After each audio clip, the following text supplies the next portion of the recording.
Alhamdulillah, wa salatu wa salam ala Rasulillah. Assalamu alaikum wa rahmatullahi wa barakatuh. Dear listeners, welcome back to a Ramadan special on Connect with the Quran.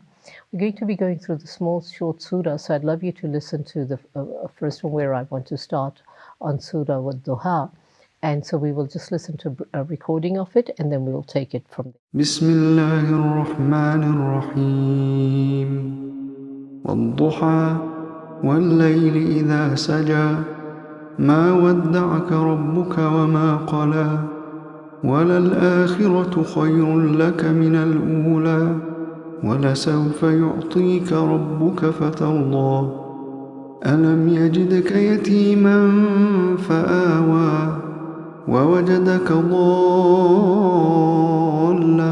فهدى ووجدك عائلا فأغنى فأما اليتيم فلا تقهر وأما السائل فلا تنهر وأما بنعمة ربك فحدث.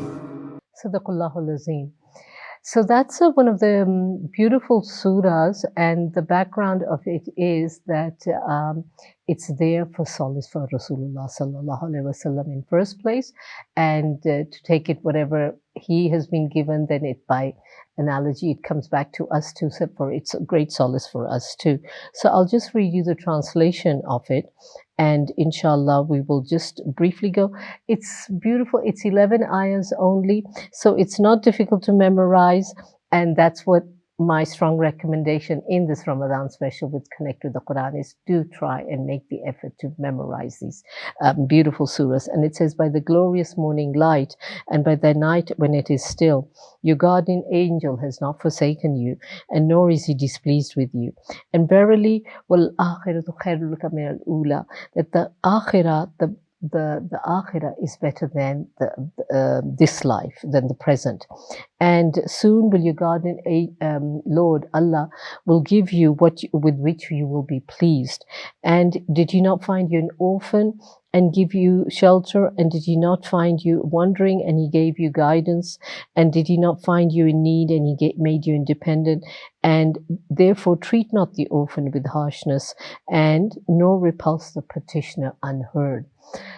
So the beautiful thing of the ayah which says, when he soon will Allah give you with what you are pleased. The background of that is that Rasulullah sallallahu alaihi wasallam will use this ayah in the Yawm al-Qiyamah, and to say that ummati, ummati, that's how he has been, till his last words, he was worried about us. So even there, he's going to be one shifa for all of us.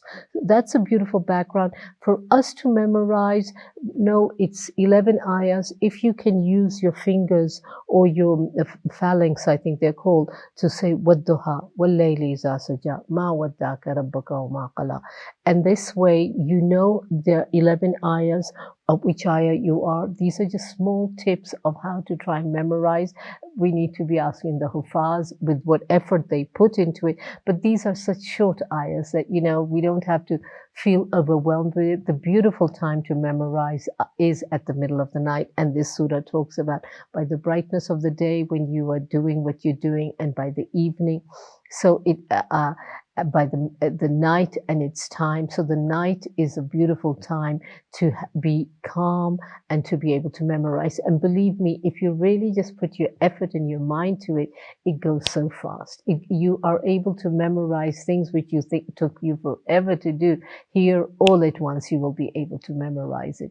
So this surah is designed for solace. In first place, it was for Rasulullah sallallahu alaihi wasallam. Go and listen to the tafsir if you can. It was a beautiful one. It came after a long time, and Allah is not displeased with you. So that too, for us to say, if we are trying to abide to the best of our capability to what Allah has given for us to do, then Allah is not displeased with us. And that the flip side of way of looking at it is only worry about pleasing Allah. We worry about, oh gosh, how do I look? Oh gosh, what did I do?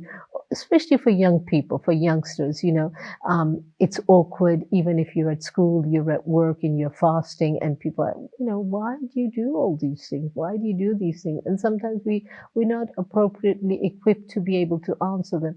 But you need to just take it home and feel, as long as my Rabb is not displeased with me, it doesn't matter what they say, how they can make fun of me. I may not be the most popular, I may not be this, but that is not where my aim is. So, when we often sometimes end up thinking, on my iftar table, I don't have so many things. What are they going to say? We always feel judged. And these surahs are designed to say, just connect with Allah. Just connect with Allah. Just be with Allah from the bottom of your heart, from the bottom of your soul.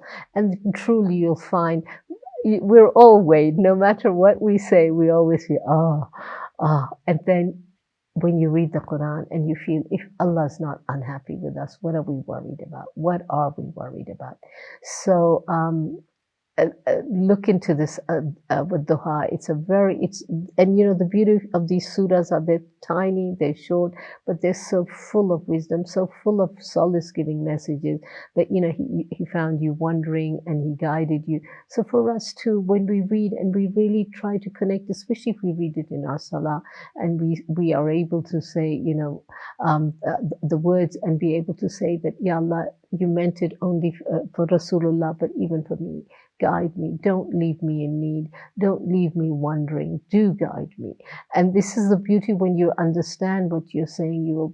It comes spontaneously, because yes, we talk about khushu and khudu, but our salah is often not there because we are not understanding. There is no doubt there is infinite blessing of just listening to it so that you may receive rahmah. Whenever you listen to the Quran, be quiet and listen to it attentively and you may receive. This is the baseline. But the future line, we're missing out on those where you get goosebump moments, when tears just flow down you, when you're going to be in Taraweeh, and how beautiful it will be when you're listening and you have a sense of, at least there is one ayah that you understood and you heard what was being read, and it really brings the goosebump moments. And this whole beautiful month of Ramadan is designed for us to just turn our heart alive.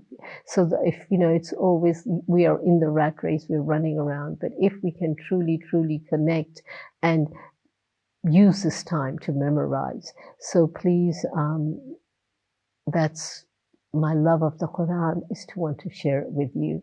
And in this beautiful month of Ramadan, of so much new, so much special time, of so many angels that just try and take this home to you. And strongly recommended. Do try and memorize it. It's a beautiful surah. So with that, I'll leave you. Subhana rabbika rabbil izzati amma yasifun wa salamun al mursaleen walhamdulillahi rabbil alameen, and assalamu alaikum wa rahmatullahi wa barakatuh.